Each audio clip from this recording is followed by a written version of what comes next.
ప్రభు యేసునామమున వందనాలు ప్రభువా. స్తుతించిన పరిచయం చదువుకున్నాను ప్రభువా. వాక్యానుసారంగా మేమందరూ తప్పిపోయేవారు అయితే మీ వాక్యం ద్వారా మాట్లాడి సరి చేసుకోవాలి, చక్కదిద్దుకోవాలి మా జీవితాన్ని ప్రభావ చక్కగా నడిపించుకోవాలని సాధించుకోవచ్చు. కాబట్టి మీ వాక్యం ద్వారా మాట్లాడి మాకు సరిచేయవలసిన చేసుకో కృతజ్ఞతలు సమర్పించవచ్చు. యేసు నామమున ప్రార్థించి వేడుచున్నాం తండ్రి. దేవుని వాక్యం గురించి కొరింథీ సంబంధిత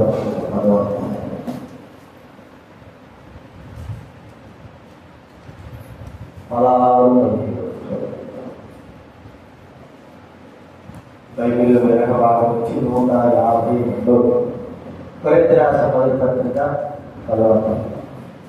16-17 వరకు కాల్సి చదువుతాం. రోజు బైబిల్ తీసుకునే బైబిల్ వస్తుంది. మన చదవము కదా, బైబిల్ తీసేది లేదు. కనీసం ఆ యొక్క అధ్యాయంలో నేర్చుకుంటే, పుస్తకాలు నేర్చుకుంటే మనకు కొరింథీ మొదటి పత్రిక 10వ అధ్యాయం 16 బైబిల్ వెనక నుంచి 152 చదువుతాం.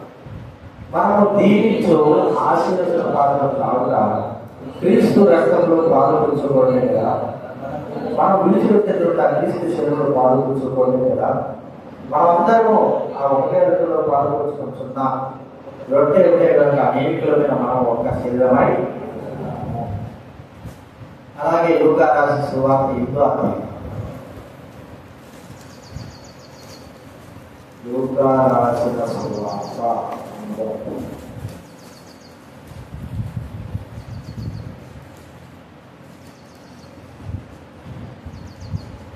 4వ వచనం నుంచి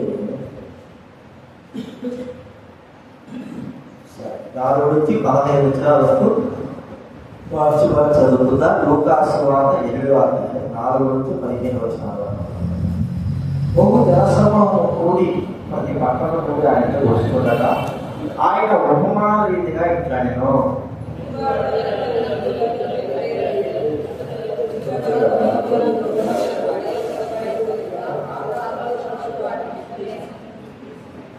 మరికొన్ని రాత్రి నేల పడి మొలిచి చెప్పలేనందున నిండిపోయేమో.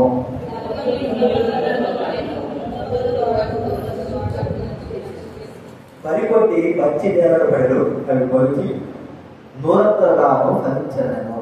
ఈ మాటలు కలుపుతూ వింటలు చెవులు గలవాడు విడుగాక విజ్ఞంగా చెప్పారు.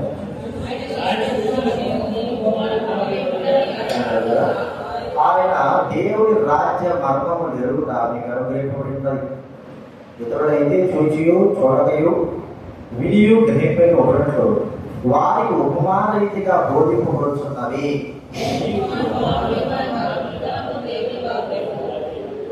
త్రోవ పక్కన నుండి వారు వినువారు కానీ నమ్మి రక్షణ పొందకున్నట్లు అపవాది వచ్చి వారి హృదయంలో నుండి విత్తబడిన వాక్యం ఎత్తువైపోవడం.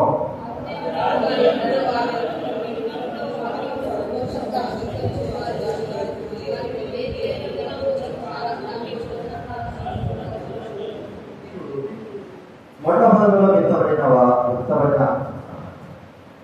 మొట్టమొదటిలో పడిన విత్తనం పోయిన వారి కనుక విని కాలం గడిచిన కొలది ఈ జీవ సంబంధమైన విచారముల చేత ధనభోగముల చేతను అణచివేయబడి పరిపక్వముగా ఫలించని వారు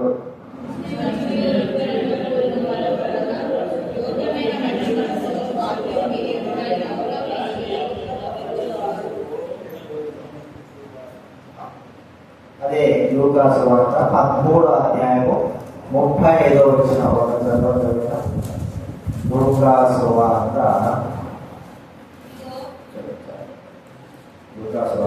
మత్తయి సువార్త 13:30. మత్తయి సువార్త 13:30.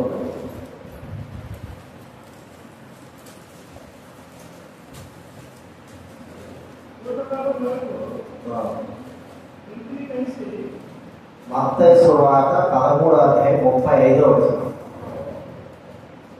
అని ప్రవక్త చెప్పిన మాట నెరవేరినట్లు యేసు ఈ సంగతులన్నింటినీ జనసమూహం ఉపమానంగా బోధించడం. కాబట్టి ఉపమానం లేక వారికి ఏమీ బోధింపలేదు. విత్తనాల గురించిన ఉపమానం మనకు ఈ ఉపమానము చాలా చక్కగా అర్థమైపోయింది. ఇక్కడ మరి ఒక వ్యక్తి పొలంలో విత్తనాలు చదువుతారు. ఆ విత్తనాలు చదివే సమయంలో కొన్ని విషయాలు మనం ఇక్కడ చూపిస్తాడు చదివిస్తాము. ఆ విత్తనాలు చదువుతా ఉన్నాడు. ఇక్కడ ఎక్కడ పెట్టాలి చెప్పండి? రాతి ముందు త్రోవ పక్కన, తర్వాత రాతి నేలన, ఆ తర్వాత చెప్పండి ఎక్కడంటే ముళ్ళ పదంలో, తర్వాత చెప్పండి ఫలవంతమైన నేల మీద పడ్డాయి. అవి ఒకటి ఉపదంతాలు గాను అవదంతాలు గాను ఫలించినాయని మనకి ఇక్కడ చెప్పబడతాము. ఇక్కడ మరి తన చక్కటి మాట ప్రభుని యేసు చెబుతున్న మాట మనకు కూడా చెప్పబడతాము. విత్తనము ఏమిటి? దేవుని వాక్యం. విత్తేవాడు ప్రభువైన దేవుడు. చాలా చక్కటి మాట మనకు ఉపమాన భావం చూస్తే మత్తయి సువార్త 13 మత్తయి సువార్త 13 37 నుంచి చదవండి.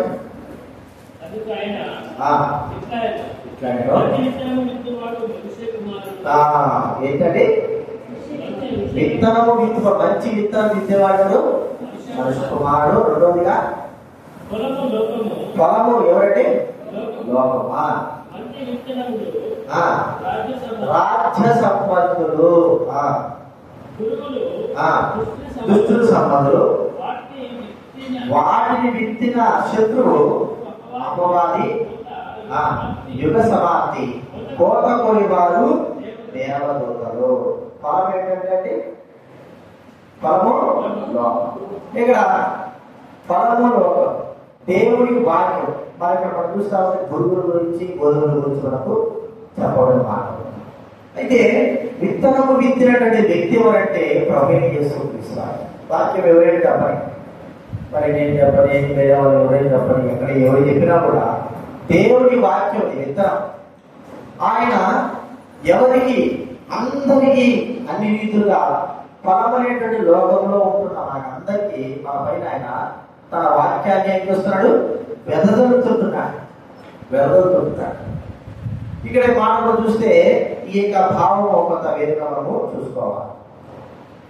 ఈ పొలము అనేటువంటిది ఏంటంటే మనమే. పొలమేంటి? మనకి ఇక్కడ ఈ ఉపమానానికి కొద్ది తేడా. ఈ పొలము అనేది మనమే, మన జీవితం, మన హృదయం. వాక్యం మాత్రం విత్తనమే. విత్తిన వాడెవరు? చల్లేవాడు అంటే ప్రభువైన యేసుక్రీస్తు. అయితే ఆయన చల్లినప్పుడు ఈ యొక్క విత్తనాలు పలు చోట్ల పడ్డాయి. అంటే పొలంలోనే పలు చోట్ల పడ్డాయి. ఎలా పడ్డాయి? ఒక మాట చూస్తే మొట్టమొదటి విత్తనం ఎక్కడ పడింది? త్రోవ ప్రక్కన పడింది. విత్తనము మరి మనము ఆ పొలాలు నడుచుకుంటూ పోతా అంటే బాట ఏర్పడతా ఉంటారు. అక్కడ మరి ఆ సమయంలో అది పొలంలోనే ఉంటుంది కానీ ఆ స్థానంతో కూడా. అయితే ఆ బాట ఏర్పడిన మనుషులు నడిచే స్థలంలో ఆ విత్తనాలు పెట్టినప్పుడు వెంటనే ఆ విత్తనాల కోసము మీరు చూసినారు కదా, పొలం దొరుకుతా ఉంటే ఏమొస్తాయి చెప్పండి? ట్రాక్టర్ దొరుకుతా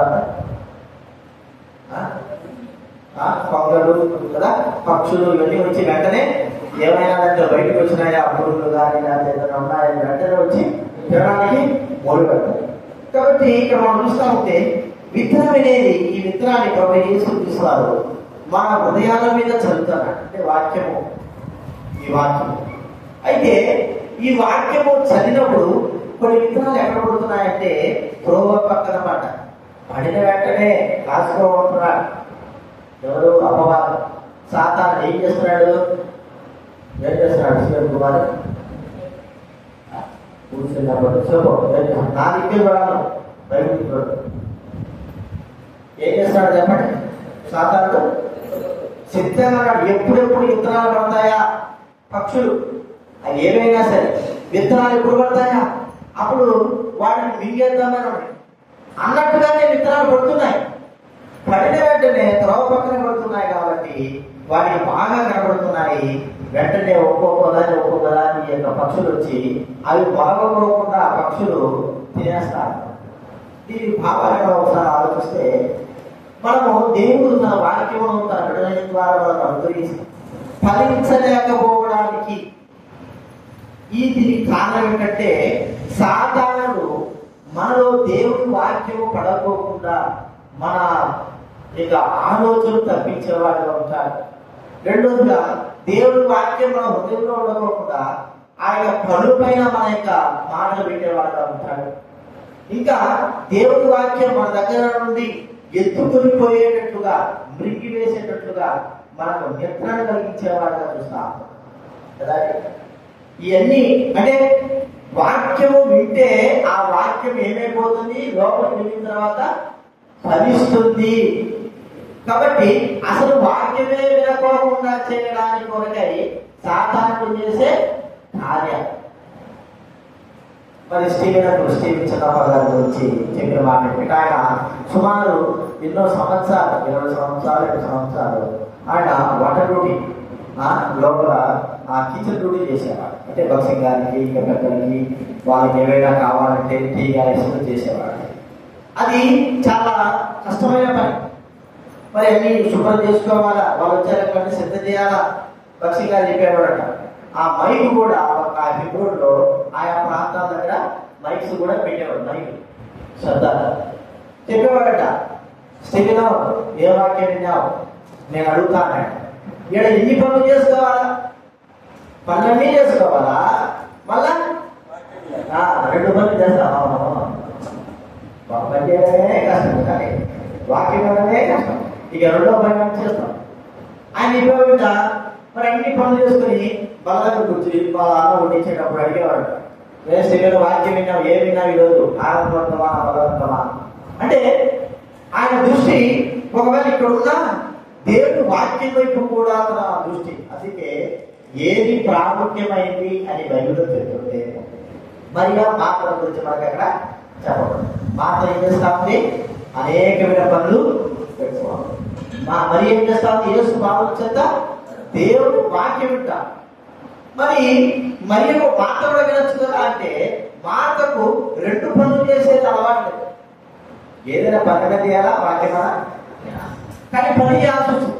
ఈ పని ద్వారా ఆ వాక్యము దేవుని వాక్యము తాను వినలేకపోతా ఉంది.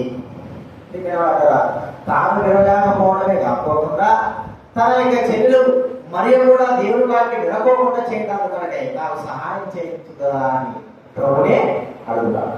దేవుని వాక్యము మనలో విత్తబడిన వాక్యము ఫలించలేకపోవడానికి కారణం ఏంటంటే అసలుగా సాతానుడు వచ్చి మనలో విత్తబడిన వాక్యాన్ని ఏం చేస్తున్నాడు? అందుకే కూర్చున్నప్పటి నుంచి కూర్చున్నప్పటి నుంచి మనకు దేవుని వాక్యం వినకోకుండా మన శరీరంలో మౌతా కదండి. కూర్చున్నప్పటి నుంచి మన పిల్లలైన వారు ఉంటారు పక్కన, వాళ్ళు మనలో దేవుని వాక్యం వింటున్నారు, మనం వాడిని వింటారు, మనం వినలేదు. ఎన్ని ఉంటాయి చెప్పండి? శబ్దాలు, ఆలోచనలు, మరి ఇంటి విషయాలు, కుటుంబ విషయాలు, ఇంకా ఏమేమో ఆలోచన ఉంది. ఇక్కడ మరి మనం వచ్చి దేవుడి వాక్యం వినడానికే వచ్చినప్పుడు మన హృదయ పొలంలో ఆ విత్తనాలు పడేటప్పటికీ ఇవన్నీ కూడా మనకు చోటు చేసుకోవడం ద్వారా సాతాను నుంచి చక్కగా విత్తబడిన వాక్యాలన్నింటినీ కూడా ఎత్తుకొని పోతారు. అందుకే మనలో ఫలింపు లేకపోవడం. ఎందుకు? మనకు దేవుడి వాక్యాన్ని ప్రత్యేకంగా చూడాలా, దేవుడి మాటలను వినాలా, మన చెవులు కానీ మన ఆలోచనలు కానీ మన తలంపులు కానీ దేవుడి వైపు ఎదుర్కొన్నారంటే వాక్యం సాతాను ఎత్తుకోబోతాడు. వాక్యం ఎత్తుకోకపోతే వాక్యం వల్ల ఫలం లేదు. ఏదో ఒక మాట ద్వారా మనలో ఒక గొప్ప కార్యం జరగచ్చు. రక్షింపబడగా ఉండిపోయి కాదు వాక్యం అవసరం. రక్షింపబడిన తర్వాత మనలో మన హృదయంలో దేవుడి వాక్యం ఫలింపు కొరకై దేవుడి వాక్యం చాలా ప్రాముఖ్యమైంది. కాబట్టి దేవుడి వాక్యం మరేగా చెప్పండి, శ్రద్ధతో దేవుడి వాక్యం వినాలి. అది వింటూ ఉన్నప్పుడు ఆ వాక్యము మన దృష్టి అలాగేలా కాకుండా ఉన్నప్పుడు వాక్యము విని ఆ వాక్యము ప్రకారంగా ఫలించే వారంగా ఉంటారు. మొట్టమొదట మనలో సాధారణ దేవుని వాక్యం వినలేకుండా ఏం చేస్తున్నాడు చెప్పండి, చేస్తున్నాడు అంతేనా? నిద్ర అందులో నిద్ర ఏ పేరు అమ్మ పేరు ఋతమా ఏ ఋతమ్మ కాదు, మీరు నిద్రపోతున్నా అందరూ నిద్రపోకూడదు. వాక్యం ఏంటి? దేవుడి వాక్యంలో ఫలింపు కావాలా? సాధారణుడు ఒక్క వాక్యమైన ఒక్క వాక్యం ఒక్క ఇత్తనమైనా సరే పడితే ఏమవుతుంది? మొలుస్తుంది కదా. అది ఎంత పెద్దగా అవుతుంది మనకు బాగా తెలుసు. కాకులు కానీ పక్షులు కానీ కోట గోడల పైన పెద్ద పెద్ద ఇళ్ళ పైన ఏం చేస్తాయి? గంటలు వేస్తాయి కదా. అవి వేసినప్పుడు అక్కడెక్కడి నుంచి ఏముంటుంది? రావి చెట్లు వేస్తుంది కదా. రావి చెట్టు పెద్దగా మనం నాటాల్సిన అవసరం లేదు. ఆ రంధ్రాల్లో పడిపోయినట్టే ఆ రావి చెట్టు విత్తనాలు ఫలిస్తాయి. అవి ఫలిస్తే ఏమవుతుందంటే ఆ బండలు కూడా గోడలు కూడా పగలు కొట్టుకొని వస్తుంది. విత్తనానికి అంత శక్తి ఉంది. అయితే ఆ విత్తనమే తినేస్తే, ఆ విత్తనమే లేకుండా చేస్తే మనసుది కదా. అది ఎవరు హృదయాల్లో పొందిస్తే అంత శక్తి ఉంటుందంటే మన హృదయాల్లో పొందిస్తేనే అంత శక్తి. ఆ శక్తి లేకపోకుండా మన హృదయాల్లో విత్తనాన్ని ఏం చేస్తున్నాడు? సాధారణుడు ఎత్తుకోకపోతున్నాడు. అందుకే దేవుడి వాక్యం మనం ఏం చేయాలంటే శ్రద్ధగా వినాలి. ప్రభువా ఈరోజు నాతో ఒక్క మాటైనా మాట్లాడు, ఒక్క మాట ఆ శక్తి కలిగినటువంటి జీవమైన వాక్యం మాట్లాడి నా హృదయంలో ఫలింపు తెచ్చి సాధారణ ఎత్తుకొనిపోకుండా, సాధారణ నా హృదయంలోంచి వాక్యం ఎత్తుకొనిపోకుండా నా హృదయానికి కాయి ప్రభావ, నా మనసులో కాయి, నన్ను భద్రపరచు. సాధారణ మీరు వాక్యం, మీ వాక్యం విత్తనాలు నా హృదయంలో అనేకంగా చల్లండి, వాటిని ఫలింపు చేయండి ప్రభావము ప్రార్థన చేయాలి. లేకపోతే ఎత్తబడినటువంటి వాక్యము సాతాను వచ్చి ఎత్తుకొని పోతారు. దానివల్ల ప్రయోజనం ఏమి కూడా లేదు. ఇది మొట్టమొదటి చూస్తున్నా. రెండవదిగా చూడండి, లూకాసు వార్త 8వ అధ్యాయం 13వ వచనం చదవండి ఎవరైనా.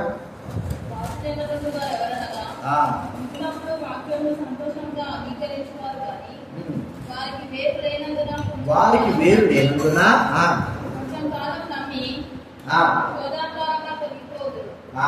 వేరు లేదు. ఎక్కడ పడినది ఈ వాక్యం? ఈ ఇతరులు చెప్పండి.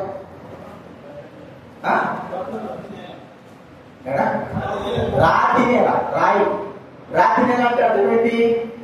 ఆడ పైన మట్టి ఉంది. ఎంత మట్టి ఉందంటే వేరు లోపలికి పోనంత కూడా మట్టి పైనే ఉంది. కానీ ఆ విత్తనం పడింది, కానీ విత్తనం మొలిసింది, వేరే పోతా లోపలికి పోతా ఉంది. ఇక ఏం తగ్గింది చెప్పండి? వేరే అనుకో అంతలోనే వేరిపోతాను లోపలికి. కానీ రాయి వచ్చేసింది కదండి. లూకాసు మత్తయి 13వ అధ్యాయంలో 13వ అధ్యాయం చూడండి. ఇక్కడ మనం చెప్పబడిన మాట,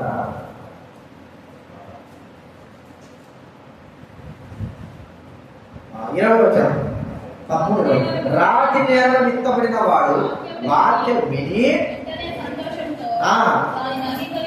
దానిని అంగీకరించువాడు. ఇంకోటి 5వ వచనంలో కొన్ని చాలా మన్నులేని రాతి నేల పడిను, అక్కడ మన్ను లోతుగా ఉండనందున అవి వెంటనే మొలిచెను. గాని సూర్యుడు ఉదయించినప్పుడు అవి మాడి వేరు లేనందున ఎండిపోయారు. రాతి నేల మీద పడ్డారు.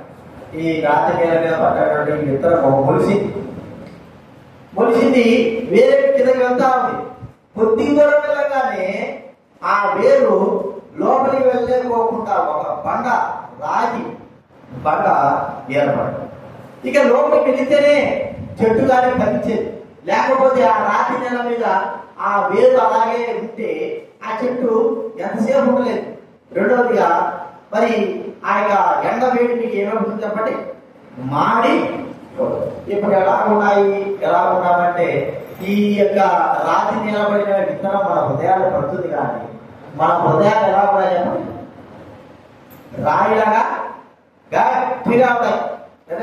దేవుడి వాక్యంలో లోపలికి వెళ్ళి కార్యము జరిగించకపోకుండా, లోపలికి వెళ్ళి ఫలించకోకుండా మన హృదయాలు ఏమైపోయినాయి చెప్పండి, రాతి వలె గట్టిగా. అందుకే ఎన్నిసార్లు చెప్పినా సరే ఎలా రాయిలాగా ఉంటారు, కానీ ఎంత మాత్రం మనసు మాత్రం. ఎన్నిసార్లు నేను చెప్పుడు అది బండరాయి.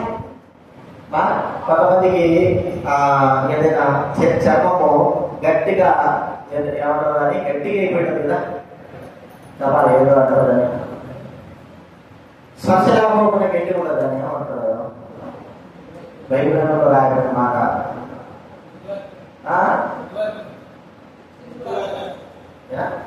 ముద్దుబాటు. దానికి ఒక్కో మాట అంటారు, శ్వాస అంటారు. అది మొద్దుబారిన స్థితి. మనం ఇక్కడ దెబ్బ తెలియదనుకో, ఇప్పుడు మనం నడుస్తున్నాం, మోకాలకు ప్రాణం చేస్తున్నాము, కింద ఇసులు కాడ గట్టి నల్లగా ఉంటుంది, ఏమన్నదని ఆనెలు అతను ఆనెలాగా గట్టిగా అయిపోయాడు. అంటే వాడికి స్పర్శ అనేది ఏమీ లేదు. ఎంత పుట్టినా కూడా, ఎంత పొడిచినా కూడా వాడికి ఏమైపోయినవి స్పర్శ లేకుండా ఉంటాయి. ఇప్పుడు చాలా మందికి ఎన్నో మాటలు, దేవుడు మాటలు చెప్తారు, ఎంత చెప్పినా కూడా ఏముండదు చెప్పండి, స్పర్శే ఉండదు. గట్టిగా మన అందులో మన సంఘంలో గట్టిగా పెట్టాం, స్పర్శ లేకుండా ఎన్నిసార్లు చెప్పు గట్టిగా లోపల పైకి మాత్రము విన్నట్టే ఉంటాడు, కానీ పైకి మాత్రం ఏముంది, కొంత మట్టిది. లోపల పోయేది ఏముంది చెప్పండి, రాయేది రాయి. ఆ రాయి పోవాలంటే ఏం చేయాలంటే శుద్ధి అనేటువంటి దేవుడి వాక్యం. ఈ శుద్ధి కూడా ఈ దినాల్లో పనిచేయడం కాదు, గట్టి రాళ్ళు ఇరువైపోయినాయి, రాళ్ళు పోయి ఇరువైపోయి కొట్టినా కూడా సాగుతానే, కానీ అది పగలడం లేదు. ఏమేమవుతుంది చెప్పండి, ఏమవుతుంది ఏమవుతుంది, పక్కతో సాగుతాడు, ఇంకా గట్టిగట్టికి సాగుతాడు. రాయైతే ఎంతటి గట్టిగా హృదయం అయిపోయిందంటే మా మనుషుల్లో, మన జీవితాల్లో చెప్పడానికి వీలేదు. అది మరి ఆ వేరు లోపల పోకపోతే, బండ పక్కడకపోతే వాళ్ళ మాడిపోతారు. వాక్యము ఎట్లాంటి మాడిపోతున్నారు, బండ ఎట్లా అయిపోయిందంటే కఠినమైన స్థితి, బండ కఠినమైన స్థితి. బైబిల్లో వాక్యం రాబట్టి రాతి గుండె తీసివేసి మాంసం. చూడండి హెచ్కేల్ గ్రంథంలో 36:26 చదువుతారైనా, హెచ్కేల్ గ్రంథం 36:26.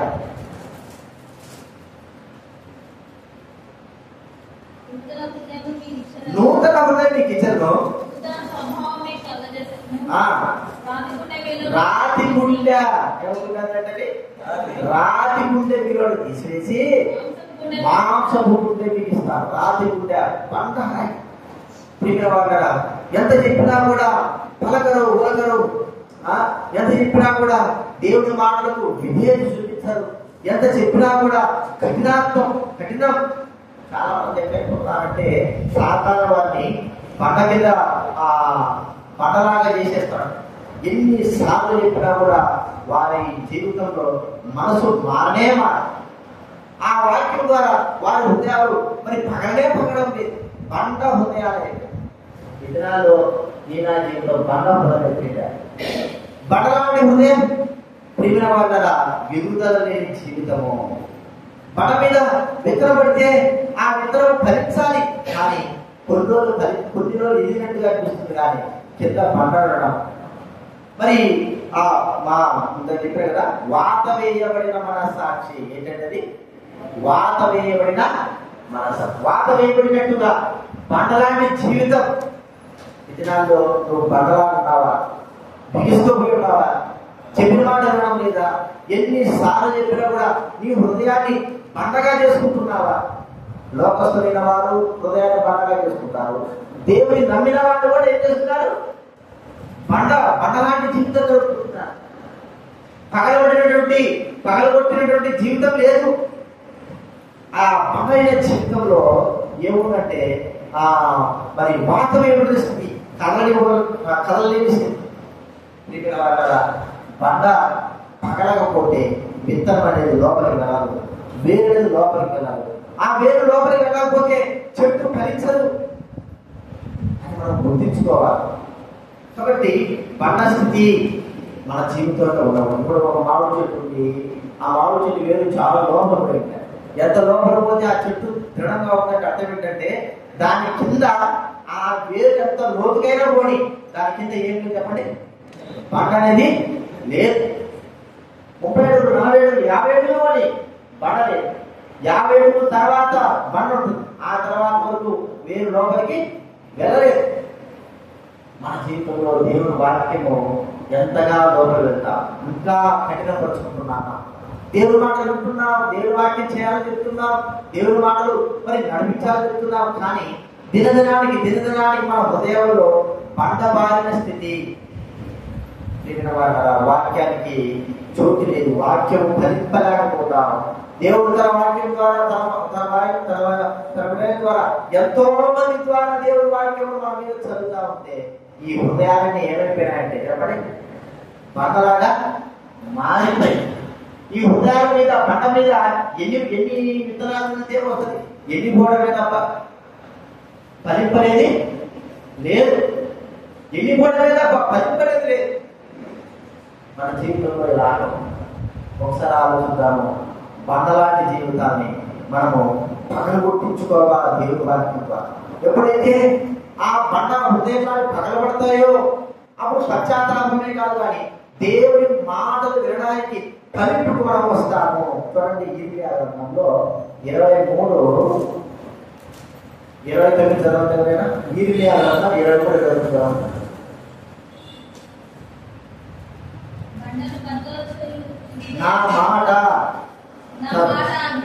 నా మాట అగ్ని వంటిది కాదా,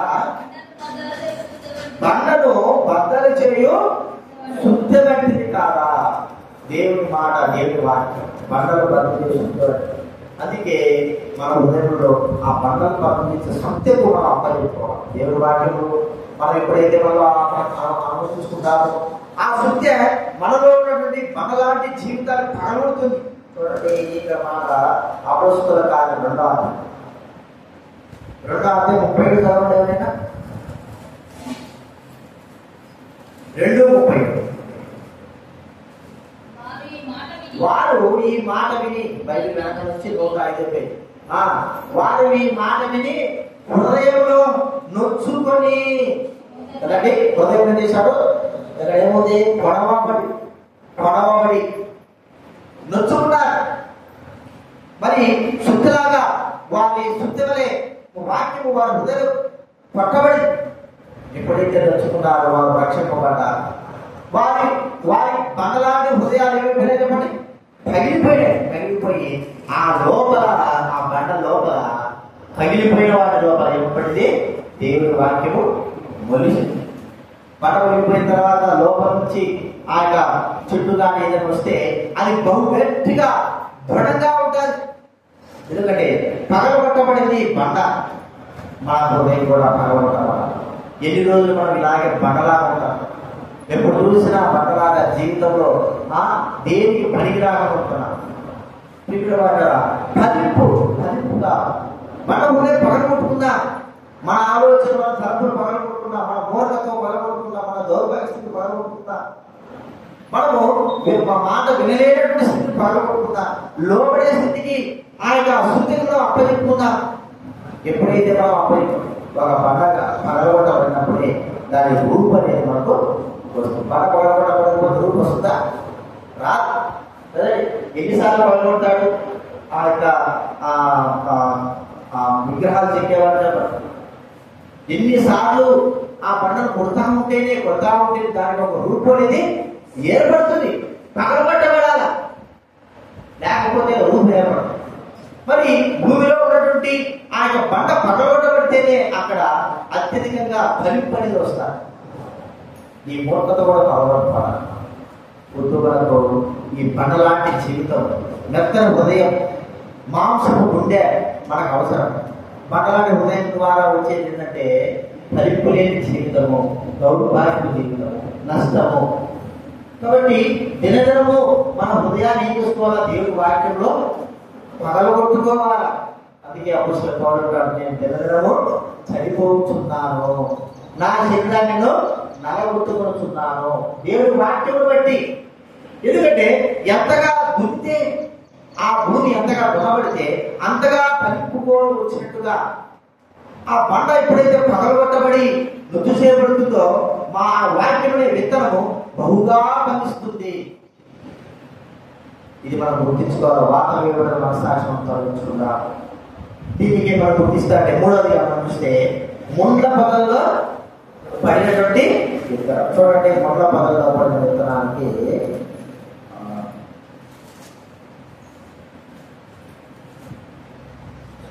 18 వచ్చారు. మార్క్స్ వార్త 4:18 వచ్చింది. 4:18 మార్క్స్ వార్త 4:18.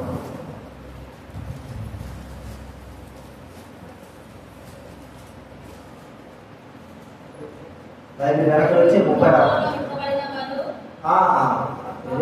ఇతరులు ముండ్ల పొదలలో విత్తబడిన వారు వాక్యమిందురు గాని ఐహిక విచారమును, ధనమోసమును లోపల చొచ్చి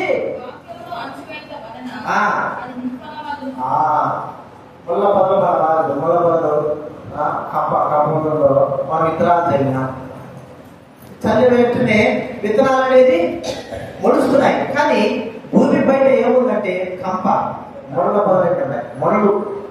అవి ఏం చేస్తున్నాయి? ఎదిగేటువంటి ఈ యొక్క ఆ విత్తనాన్ని, ఈ యొక్క చెట్టును, మొక్కని ఎదగలేకపోకుండా ఆరోగ్యతున్నారు. ఈ ముళ్ళ పొదలు ఏమిటి అని ఇక్కడ ఆలోచిస్తే ఏమంటాడు చెప్పండి? ఐహిక విచారం. ఎట్ట బతకాలా, ఎట్ట చేయాలా, ఎలా సంపాదించుకోవాలా, ఎలాగా నేను ఉండాలి, ఎక్కడ పోతే డబ్బు వస్తుంది కదా, ఎట్ట చేసే డబ్బు వస్తుంది, లేకపోతే ఎలాగ జీవిస్తే నా కుటుంబ విషయమే ఎలా, లేక ఇంకా ఇదో నా పన్ను విషయమే ఎలా, రేపేం జరుగుతుంది, రేపేం చేయాలా, రేపు ఎట్లా బతకాలా, ఇవే. రెండోది ఏం చేస్తారు చెప్పండి? ధనమోసం. ఎట్లా సంపాదించాలి, ఈరోజు మనకు ఎలాగా డబ్బు వస్తుంది, ఎంత పని చేస్తే డబ్బు వస్తుంది, ఏ పని చేస్తే డబ్బు వస్తుంది, ధనానికి వ్యామోహం, ధనం ఇంకా సంపాదించాలి. మూడోది ఏం చేస్తాడు? ఇతరమైన అపేక్ష, ఇంక లోక సంబంధంగా ఎన్నో. ఇవి బట్టే కదా మనం దేవుడి మీద రాకుండా పోవడం కదండి. ప్రార్థన రెండాయా అంటే పండుగ పోయేది, ప్రార్థన పోయేది అంటే ఊళ్ళంతా తిరిగేది, ఇంకా చెప్పాడు ఎక్కడెక్కడో తిరుగుకొని వచ్చేది, ఇంకా ఆ పనులు ఈ పనులు. నిజమే, మరి ఎన్ని ఉన్నాయి కాదు చెప్పలేదు. మరి దేవుడి వాక్యం, దేవుడి మాటలకి మనం ఎప్పుడు ప్రాధాన్యత ఇస్తున్నాం? వీటికి మనం ముఖ్యంగా ప్రాధాన్యత ఇస్తున్నాం. కాబట్టి ఎన్నిసార్లు దేవుడి వాక్యం, దైవుడైన వాక్యం చెబుతున్నా అవి ఆ ముళ్ళ పొదల్లాగా, ఇవన్నీ కూడా మనకి ఏం చేస్తున్నాయి? ముళ్ళ పొదల్లాగా అణిచివేస్తా ఉంటాయి. నువ్వు ఎన్ని చెప్పు, ఎన్ని ఉత్తరాలు విత్తు, అవి వెతుకుతున్నాయి కానీ ముళ్ళ పొదలు వాటి మీద ఉన్నాయి. ముళ్ళ పొదలు ఎప్పుడైతే మన పొలంలో నుంచి తీసివేసుకుంటామో ఐహిక విచారము, ధనమోసాలు, ఇతరమైన అపేక్షలు, ఇంకా ఏముందా చెప్పండి? మత్తయి సువార్త 1 నిమిషాలు చెప్తాడు. ఇక్కడ చెప్పాడు మత్తయి సువార్త 13వ అధ్యాయంలో. ఇక్కడ కూడా అవి దేవుడి వాక్యము, ఐహిక విచారము, ధనమోసం అని చెప్తాడు. లూకా సువార్త 8వ అధ్యాయంలో ఇక్కడ ఉంటారు. లూకా సువార్త 8వ అధ్యాయం 14వ వచనం.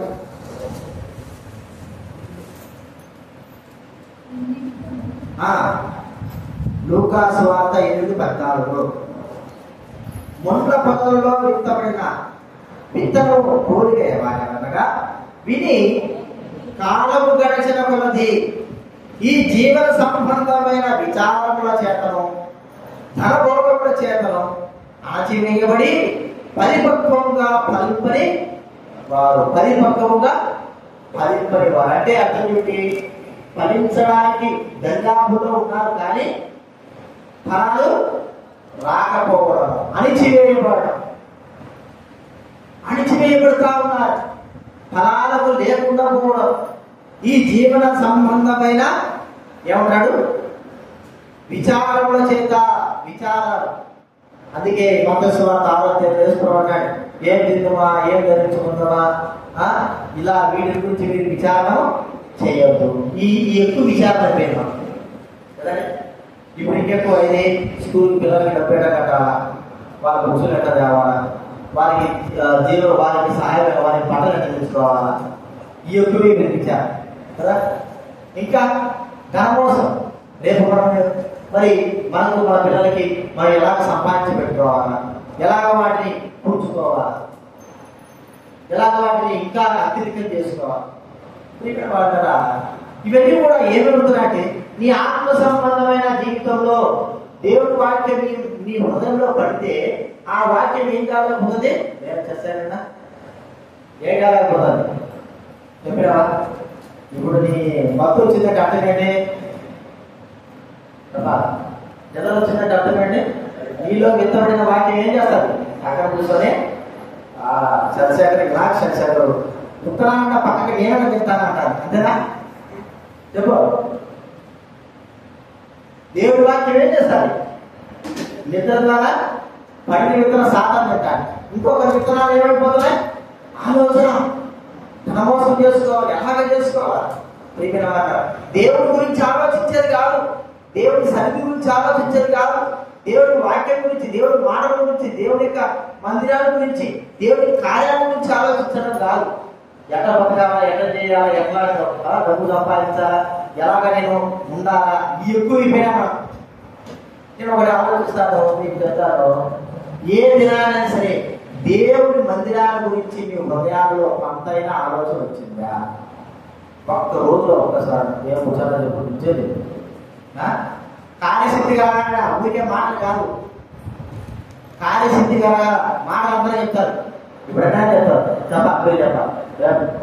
ఒక్క రోజైనా అరే నా దేవుడు మందిర విషయమే ఒక్క ఆలోచన, ఈ మందిర విషయమైన ఆలోచన, మందిర కార్యాల విషయమైన ఆలోచన, ధనం విషయమై, కుటుంబ విషయమై, అనేక విచార విషయమై ఎలాగో ఆలోచన చేస్తున్నావో దేవుడి విషయమై, దేవుడి మందిరాల విషయమై, దేవుడి కార్యాల విషయమై, వీటి విషయమై, దేవుడికి సంబంధించిన విషయమై ఒక్కసారైనా సరే వాటి గురించి ఆలోచించావా? ఆలోచన ఏం లేదు. అక్కడ ఆలోచన లేదు. ఎట్లా ఆలోచన వస్తుంది? రాదు సామాన్యంగా. సంపూర్ణంగా నీ హృదయం అంతా కూడా ఏమి నిండిపోయింది? మొల్ల పక్కన నిండిపోతుంది. జ్ఞానం చూస్తుంది ఆలోచన. ముందు అన్నీ ఉంటాయి, మొల్ల బదులే ఉంటాయి. విచారాలు, ధనమోసాలు ఇవే దాపుతాడు. అంతే నాకు అడగాల ఇంకేమైనా ఉన్నాయా? ఈ దాపుతాడు. నీకు ఇంకెక్కడ చూస్తుంది నీకు ఆలోచన? నీకు ఫలించాలనేటువంటి తలంపు రాలేకపోతున్నట్టు అర్థం ఏంటంటే ఇవన్నీ చుట్టుకోనుంటాయి. ఎప్పుడు పోతాయి? ఎప్పుడైతే ఆ మొల్ల పదవి తీసివేసుకుంటామో అప్పుడే ఖచ్చితంగా అవి అంటే వాటి మీద దృష్టిని మనం ఎప్పుడైతే నింపుతామో, లోక సంబంధమైన, జీవ సంబంధమైన వాటిపైన ముఖ్యంగా మనం నింపుతామో, వాటి మీద నింపేంత వరకు అవి మనం ఏం చేస్తుంటే ఆత్మ సంబంధంగా ఫలించుకోకుండా చేస్తా ఉంటాయి. చివరికి ఒకవేళ మనలో వాక్యం ఎత్తబడి మొదలవచ్చు జరగచ్చు, కానీ అది ఎదుగుదల లేకపోకుండా అలాగే ఉంటుంది. ఎదుగుదల అక్కడ అలాగే ఉంటుంది.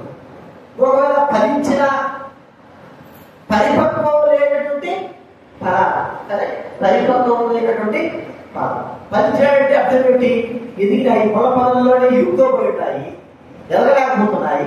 సమయం వచ్చిన తర్వాత వాటికి ఫలాలు కావాల్సిన సమయం వచ్చింది, కింద పూలు అవి కాల్సినాయి, పళ్ళు పడుతున్నాయి. ఆ పళ్ళు ఏమైపోతున్నాయి? పరిపక్వం లేకోకుండా అవి మధ్యలోనే రాలిపోతున్నాయి. అది మన దీనికి కారణం ఏంటంటే ముళ్ళ పొదల లాంటి విచారాలు, ధనమోసాలు, లోక సంబంధమైనటువంటి వాటిపై మనం ఉంచున్నటువంటి దృష్టి. అందుకే యేసుక్రీస్తు వారు మనపైన సృష్టించమన్నా, వాటి గురించి ఆలోచించదన్నా. కానీ మనం వాటి గురించే ఆలోచిస్తూ ఉంటున్నాం. వాటి గురించే నేను ఒకసారి గుర్తుంచుకోవాలి. మితమైన వాక్యము భరించలేకపోకుండా సాతానికోపోతా ఉంది. పలు విధాలుగా నిద్ర వల్ల, లోకం వల్ల, ఆలోచన వల్ల, మన స్థితి లేకపోవడం ద్వారా, లేకపోతే వినాలని ఆలోచన లేకపోవడం ద్వారా అసలుగే వాక్యం లేకపోతా ఉంది. పడిన ఇంకొక వాక్యం, దేవుడి వాక్యం పడుతూ ఉంటే ఆ బండలాంటి మన హృదయాలు మరి ఎన్నో దినాలు విని విని విని బండ అయిపోయింది. పగలగొట్టబడాలి. వాతవేడు మనస్సాక్షిగా ఉంది, పలుపు లేకుండా ఉంది. మరి సూర్యుడు కానీ లేకపోతే ఏదైనా చిన్న గాలిలో వెళ్తే చెట్లు లేచిపోతున్నాయి, మారిపోతున్నాయి. బండ అనేది మన హృదయాల్లో నిండుకుపోయింది. కొత్తగా రక్షింపబడిన వారు చూడండి, వారు కొన్ని దినాలు బాగా రక్షింపబడి మంచిగా ఫలిస్తూ ఉంటారు. కొన్ని దినాలు రక్షణ వచ్చి 20-30 సంవత్సరాలు అయిన తర్వాత వాడు హృదయాలు ఏంటంటే బండ అయిపోయింటాయి. దేవుడి వాక్యం వాళ్ళు చెప్పి చెప్పి చెప్పి చెప్పి చెప్పి ఎన్నిసార్లు చెప్పినా వాళ్ళలో మార్పు రాదు. వారు స్త్రీలు గారు పురుషులు గారు మార్పు రాకుండా వాళ్ళు అలాగే జీవిస్తారు. బండ అయిపోయింటారు అని వాళ్ళు తెలుసుకున్నట్టుగా వాళ్ళు భావిస్తూ ఉంటారు. కానీ వాళ్ళు ఎంత మాత్రం ఫలాలు ఫలించేటువంటి స్థితి వాళ్ళు ఉండనే ఉంటారు. ఎందుకు చెందేది వారి కింద బండ పగలగొట్టబడలేకపోతాం అని మనం గుర్తించుకోవాలి. మూడోది చూసుకొచ్చాను చెప్పండి, మొన్న పదాలు లోక సంబంధం ఎలా సంపాదించుకోవాలా, ఎక్కడ పోతే సంపాదన వస్తుంది, ఎట్లా ఐదు విచారం, ఏ బట్టలు కట్టుకోవాలా, ఎంత ధనం సంపాదించుకోవాలి, ఎలాగే జీవించాలా, ఈ ఎక్కువైపోయినాయి. దేవుడి గురించి ఆలోచించేది తక్కువైపోయింది. అప్పుడప్పుడు అనుకుంటాం, ముందు దేవుడి గురించి ఆలోచించు. నువ్వెవరైనా సరే దేవుడి గురించి, దేవుడి కార్యాల గురించి ఆలోచించు, దేవుడి పనుల గురించి ఆలోచించు. దేవుడే నీ పనిలోకి ఏం చేస్తాడు, సహాయము. నువ్వు దేవుడి గురించి ఆలోచించాలి. నీకు ఎట్టి పరిస్థితుల్లో దేవుడు సహాయం. ఎన్ని దినాలుగా నీవు ఫలించాలకుండా ఈ లోక సంబంధమైన ఏం చేస్తాంటే అని చేస్తాడు. 100కి 90%, 99% మానవుడు వీటిపైన ఎక్కువ ఉన్నారు. సాతానుడు వీటిని ఎక్కువగా ఎరగా చూపించి వాక్యములో ఫలింపలేకపోకుండా చేస్తాడు. దేవుడు వెళ్ళగా ఆదివారం ప్రార్థన రండి, లేదా సాయంత్రం కూడా సంఘ ప్రార్థనలు ఉంటే ఆ సమయంలో ఏదో ఒక పని, ఆ సమయంలోనే మనకి ఏదైనా పని, లోకంలో ఉన్నప్పుడు మరి ఏదైనా పనులు చేసుకునేవారు ఆ రోజు పడిపోతే ఎక్కువగా డ్యూటీ చేస్తే మరి ఎక్కువ డబ్బు వస్తుంది. ఇవి ఆలోచన, ఆశ, ధనంపై ఆశ, పనులపై ఆశ, ఏదైనా మనకు సహాయపడవచ్చు. వీటి ఆశ ద్వారా ఏమైపోతుందంటే దేవుడికి మనం ఏమిస్తాం, దేవుడి కార్యం మనం ఆలోచించడము చివరికి మన జీవితంలో అంత నష్టపడతాం. ఇవే అలసివేయబడతా ఉంటాం, అలసివేస్తా ఉంటాం. ఎదుగుదల అంటే నేను అనేది ఏంటంటే ఒక చెట్టు కావచ్చు, 2 చెట్లు కావచ్చు, ఎదుగుతారు, బాగా ఎదుగుతారు. ఇప్పుడు మనకు అక్కడ మామిడి చెట్టు, చిన్న చెట్టు, మామిడి చెట్టు, అది బాగా ఎదుగుతుంది, పైకి ఎదుగుతారు. ఉన్నట్టు వాడు ఇచ్చేసాడు అదే ఇచ్చేసాడు. ఎట్లా అది ఎదుగుతుంది? ఇటువైపు కూడా ఒక మామిడి చెట్టు, అది దాని ఆకలి తీసేస్తారు. అవి కోరుకుంటున్నాయో లేదా ఎరగొడుతున్నాయో అర్థం కాదు. అది ఎదగాలంటే ఎదిగే సమయంలోనే ఎదుగుతా పోతా ఉంటేనే ఎదుగుతుంది. ఎప్పుడైతే అది ఎదిగే సమయంలో ఆటంకపరచబడుతుందో అక్కడికి స్టాప్ అవుతుంది. మీరు చూడండి, చిన్న రోడ్డు పక్కన చిన్న చిన్న చెట్టు చెట్లు ఉంటాయి, అర్థమైందా? రేగి చెట్లు ఏమవుతాయి, ఎదుగుతా ఉంటా ఉంటే ఎదిగే సమయంలో పిల్లలు కానీ లేదా మేకలు కానీ ఏమో పదే పడి వాటిని నేస్తాయి. నేయడము, పట్టడము, చిన్న చెట్లు ఇవి పెరిగేటప్పుడు చేస్తా ఉంటే ఎదిగే చెట్టు ఏమైపోతుందంటే ఆడిగే స్టాప్ అయిపోతుంది. ఇక అంతే చిగురు వేస్తా ఉంటుంది, మళ్ళీ అది ఎదగకోకుండా అంతే స్థితిలోనే మన జీవితం కూడా అంతే. మనం గుర్తించుకోవాల్సింది ఏంటంటే ముళ్ళ పొదలు లాంటి ఉన్నాయా, ముళ్ళ పొదల్లో నీ బాధ్యత పడిపోయా, ఐక్య విచారాల ఇవే వీళ్ళు వాటి బట్టలు లేకపోతే పనులు ఇవి వీటిలోనే విడిపోతున్నా. దేవుడి మందిరాల గురించి ఆలోచిస్తున్నా. నిజంగా దేవుడి మందిరాల గురించి ఒకరిద్దరు ఆలోచించినట్టయితే దేవుడి మందిరం మనకి రావట్లేదు. ఒక్కరిద్దరు ఆలోచించినట్లయితే అంటే అర్థం ఏమిటి, అందరూ కూడా ఎక్కడున్నారు, జీవన సంబంధమైన ఈ లోక సంబంధమైన జీవన సంబంధమైన వాటిలో ఇరుక్కోపోయా మనంతా మనమే ఇరుక్కున్నాం. ఇరుక్కొని ఇప్పుడు లాక్కోలేక పిట్టుకోలేక రాలేక బయటికి రాలేక వాటిలోనే కొనసాగు. ఇది మనం గుర్తించుకోవాల్సిన విషయం. మూడో విషయం చివరిగా మనం చూస్తే నూరంతల ఫలం. ఎలాంటి ఫలం ఇది చూడండి. ఏమన్నాడు లూకాసు వార్త 8వ అధ్యాయంలో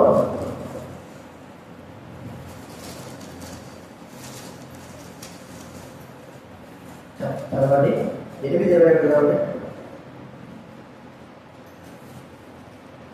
21 కాదు 15 వారేమనగా యోగ్యమైన మంచి మనసుతో వాక్యం విని ఓపికతో ఫలించువా. 21 వచ్చిన 21 అదే 21. అందుకు ఆయన దేవుని వాక్యం విని మీరే నా తల్లియు నా సహోదరులని వారితో చెప్పారు. యేసుక్రీస్తు చెప్పిన మాట ఏంటంటే నా తల్లి నా సహోదరు. ఎవరండి వాళ్ళు? దేవుని వాక్యము విని దాని ప్రకారము జరిగించేవారు. ఇంకా మాట మార్క్స్ వార్త 3వ అధ్యాయం 35 వచ్చిన మార్క్స్ వార్త 3:35.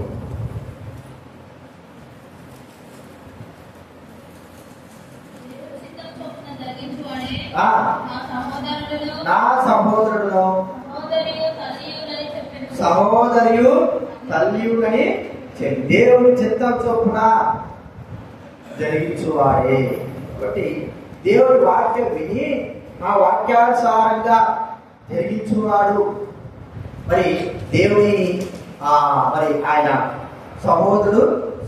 ఇప్పుడు దేవుడి వాక్యానుసారంగా జరిగిస్తా ఉన్నప్పుడు మనం ఏమవుతున్నట్టు ఫలింపుగా వస్తున్నాడు. ఫలింపులో వచ్చే విధానం ఎట్లా ఉంటుందంటే మన క్రియల ద్వారా కనబడతాం. క్రియల ద్వారా మరి హిబ్రోలో సాఫ్ట్వేర్ పనిచేస్తారు. మరి అతను రక్షింపబడ్డా సేవకుడుగా దైవసేవకు రాలేదు. కానీ దైవసేవకు మరి తిరుగుతూ దేవుడి పనులు దైవసేవకులు చేసే దేవుడి పనులు చేయాల్సిన పనులు చేస్తా ఉన్నాడు. మనం పోయినప్పుడు భోజనానికి పోతే మరి ఆ గుడ్డ కట్టుకొని పాత్ర విందు తోపుతున్నాడు. లేదా ఎప్పుడు నుంచి వచ్చినాడు సేవకుడు అంటే ఆయన సేవకురాలు కానీ సేవకులు చేయాలి. సేవకురాలు కానీ సేవకులు చేయాలి. మంచిగా ఉద్యోగం ఉన్నవాడు పెళ్లిగా అదే స్థితిలో ఉన్నవాడు ఎవరు కూడా కనపడడం లేదా? విశ్వాసం లేని వారు ఎవరు కూడా కనపడడం. అభివృద్ధి కావాలి, విస్తరించాలా, ఫలించాలన్నప్పుడు మనం ఏమి కూడా చూడం. మన స్థితిని కానీ మన పరిస్థితిని కానీ ఏమి చూడం. మనం దేవుని స్థితిలో అభివృద్ధి కావాలన్నప్పుడు తగ్గించుకొని మన జీవితాన్ని ప్రభువుకు అర్పించుకుంటాం. ఇక్కడ వాళ్ళ ఇప్పుడు ఓపికతో ఫలించేవారు, వాక్యానుసారంగా జీవించేవారే ఫలాలు కలిగిన వారు. ఆ వాక్యానుసారంగా మనం జీవించడానికి ఇష్టపడాలి దేవుని మాటల ప్రకారంగా. ఎందుకంటే అది మన హృదయంలో పడిన తర్వాత ఫలిస్తుంది, అది ఎదుగుతుంది, ఫలాలు ఫలిస్తుంది. మరి యజమానులైన వ్యక్తికి సంతోషాన్ని కలుగజేస్తుంది, అనేకులకు సంతోషాన్ని కలుగజేస్తుంది. ఫలించినటువంటి విత్తనం దేవుడి వారి. దాన్ని మనము మరి బట్ట మీద పడినప్పుడు జాగ్రత్త చూసుకోవాలా, లేదా దారిలో పడినప్పుడు జాగ్రత్త చూసుకోవాలా, లేకపోతే మురళ బదులు పడినప్పుడు జాగ్రత్త చూసుకోవాలా. మన హృదయమైన అంచు లోపలికి వెళ్ళేటట్టుగా దాన్ని అనుమతించుకోవాలా. వాక్యం ఏం రాయబడింది, ఈ వాక్యాసాన్ని బ్రతకాల, వాక్యాసాన్ని జీవించాలి. దినదినం నా జీవితం అభివృద్ధి చేసుకోవాలి. లోక సంబంధమైన వాటి మీద కాదు. మరి వాక్యం ఎలా ఉందో అలాగా జీవించడానికి నేను ముందుకు కొనసాగాల. ఇది ఎప్పుడైతే అలాంటి దృక్పథంతో మనం జీవిస్తామో మనలో ఫలము ఫలించడం అనేది ప్రారంభం. ఫలం ఫలించడం ఈ వాక్యము ఎలా మనము అనుసరిస్తామంటే దేవుడి మాటలు ఎప్పుడైతే మనం వింటున్నామో ఆ వాక్యానుసారం జరిగించాలి. ప్రేమ కలిగి ఉండాలని వాక్యం చెప్పినప్పుడు ప్రేమ కలిగి, సమాధానం కలిగి ఉండాలని వాక్యం చెప్పినప్పుడు సమాధానం కలిగి, మరి దేవుడి కొరకై జీవించాలి. మరి ఆయన కొరకై మరి ఆ స్థిరమైన వాడు ఉండాలన్నప్పుడు నిలిచి ఉండడం. ఇంకా యథార్థంగా జీవించాలని యథార్థంగా జీవించండి. దేవుని వాక్యంలో ఏమేమైతే వ్రాయబడినాయో వాక్యానుసారంగా ఇలాగ జీవిస్తే నేను అభివృద్ధి చెందుతానని మనకు ఎప్పుడైతే కనబడిందో వాటన్నిటిలో మనము నడుచుకుంటా వస్తే ఖచ్చితంగా మనం పరుస్తాం.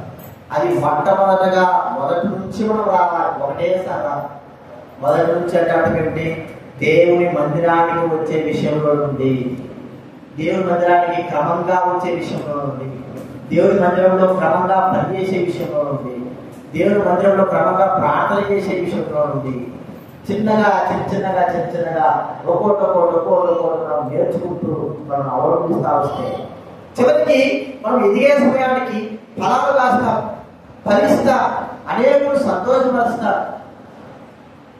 మన జీవితంలో సంతోషానికి అందరినీ సంతోషపరిచే వారంగా మనము మరి మన హృదయంలో వాక్యం పడినందుకు ఏదైనా మనము నెరవేర్తించే వారంగా, అంటే ఆ వాక్యము ఫలింపుకి ఇతరులకు ఉపయోగపడేదిగా ఉంటుంది మన జీవితం.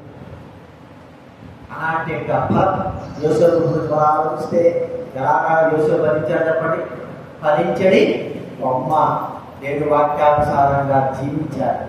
దాని విషయంగా పెద్దవాళ్ళు వారు ఫలించేవారుగా ఉన్నారు, దేవుని వాక్యానుసారంగా జీవించారు. అపోస్తలుడైన పౌలు ఫలించేటువంటి వ్యక్తిగా ఉన్నాడు, దేవుని వాక్యానుసారంగా జీవించాడు. ఒక్కోసారి మనం అనుకుంటాము వాక్యం చాలా బరువుగా ఉంది, కష్టంగా ఉంది, భారం.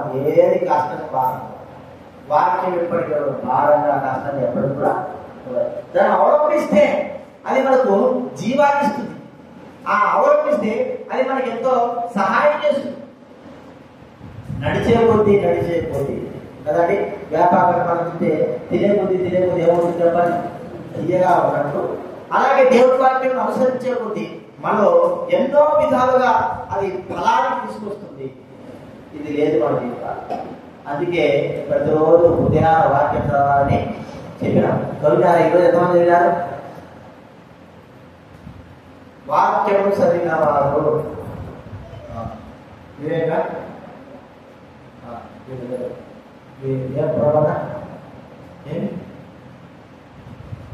కొంత నీ వాక్యం పలిపోద్దా? శశకరణ కొంత పలిపోద్దా? ఏ కూర్చోనా చదివిన వాక్యం విజయం చేయొద్దు. ఈరోజు నైట్ కాదు, ఉదయం చదివిన నైట్ కాదు, నైట్ ఇంకా తరగా శాఖలో చదవాలి. మరి ఎందుకు మన చదువు ఎందుకు? మరి దేవుడి వాక్య చదువు మనకి చదవాలా? అందుకే మనలో ఏం కలగలేకపోతా ఉంది, ఫలం లేదు. ఆ వాక్యం మనం అనుమతిస్తే గాడ ఫలిస్తామా, గాడ చేయాలా? అంటే దేవుడు దొంగతనం చేసేవాడు అనుకోండి, దేవుడు వాక్యం చదువుతాడు, ఏం చెప్తాడు? దొంగతనము వీడికి అలవాటు పెట్టాడు కదా, అందుకోసం వాడు ఏం చేస్తాడు? దేవుడు వాక్యం చదవడు. చదివితే ఎవరు దొంగతనం అనే వస్తుందో, వాక్యములు చదివితే ఆ వాక్యం మనం ఏం చేస్తాడు? కాల్చింది చదవేస్తాడు. దేవుడి వాక్యం చదవకపోతే మనలో ఏముంటుంటే సాతాను మన హృదయంలో నుంచి దేవుడి వాక్యం ఏం చేస్తాడు? పూర్తిగా దేవుడి వాక్యం లేకపోతే ఏముంటుంది? దక్షపదలు, మున్న తేగలు, రాళ్ళు, రప్పలు, ఇవన్నీ కూడా మన హృదయాలు అయిపోతాయి, మొలుస్తాయి. చివరికి వీడుబారిపోతుంది మన జీవితం, నాశనమైపోతుంది మన జీవితం. గట్టి ఇవన్నీ కూడా మనిషి మన జీవితాన్ని పాడు చేస్తాయి. దేవుడి వాక్యము మనిషే కొద్ది, దేవుడి వాక్యంలో అభివృద్ధి అయిపోతుంది, ఫలాన్ని వస్తుంది. అలాగే వీడుకోకుండా వదిలేస్తే ఏం చేస్తారో చెప్పండి? దాంట్లో మరోసారి వేయాలనుకున్నా కూడా చాలా కష్టంగా ఉంటారు. అట్లాగే వదిలిపెట్టాక ఆ భూమి ఏమైపోతుంది? చివరికి పనికిరా పడిపోతారు. ఎందుకు ప్రతి సంవత్సరాలు 2 సార్లు మన భూములు దున్నుకొని మరి మనం పట్టేసుకుంటున్నాం? అమ్ముకుంటే పనిచేస్తాయి, కానీ అసలుకే పనికి రాకుండా పోతాయి. బయట ఇక్కడ ఈ స్థలానికి ఒక పట్టణాలు ఈ స్థలానికి కూడా విలువ ఉంటారు. పంటలు పండించే స్థలాలు కూడా విలువలు ఉంటాయి, వాటికి ఎక్కువ విలువ ఉంటాయి. వీడి భూమికి కొండల్లో ఉంటాయి, గుట్టల్లో ఉంటాయి. అవి దేని పనికిరావు, వాటిని ఇస్తారు గవర్నమెంట్. భూమి తీసుకోకుండా నాకు చేసుకోండి, అవి చేసుకుంటే ఫలిస్తాయి, చేయకపోతే దినదినా అట్లాగే ఉంటాయి. చెప్పుకోవాల్సింది. నాకు కూడా ఒక పొలాలు ఉన్నాయి, 1 ఎకరా 3 ఎకరాలు 4 ఎకరాలు. దేని వరకు దాన్ని దేని పనికి రావాలి. అవి పంట పొలంలో ఉన్నాయి, ఊరు కూడా సమాధులకి వాటి వీటికి ఉంటాయి. కాబట్టి మన హృదయం అనేటువంటి ఈ ఫలము ఫలించాలంటే వాక్యం మన హృదయాల్లో వేయాలి. ఆ వాక్యము సాకరించుకోవడం చూసుకోవాలి. మన మీద పడితే జాగ్రత్త చూసుకోవాలి. ఐక్యచారం లోక సంబంధమైనవి మరి మొండబుద్ధి అచ్చి వేస్తే చూసుకోవాలా. వెన్ని కాకుండా చివరిగా ఫలిపులో వచ్చి అత్యధికంగా ఫలిస్తుందా అనేది మనం ఈ విషయాన్ని జ్ఞాపకం పెట్టుకున్నా ప్రార్థన.